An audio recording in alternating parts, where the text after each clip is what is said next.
Simple muffin naman ang gawin natin, guys. Sa isang malaking bowl, maglagay ng 4 cups flour,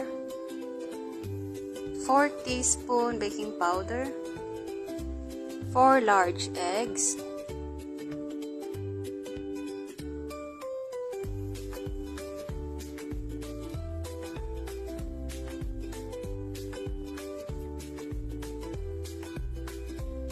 at 1 1/4 cup white sugar, 2 teaspoon vanilla essence, 2 cups reconstituted milk, powder milk yung gamit ko,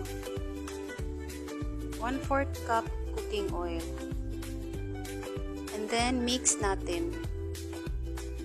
Isahang halo lang ito, guys, kasi tamad catch. Kapag ganito na yung texture niya, well combined, pwede nang ilagay sa molder.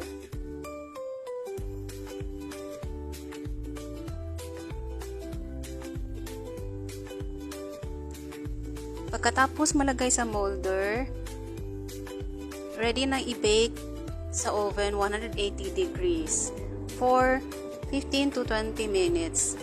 Happy watching!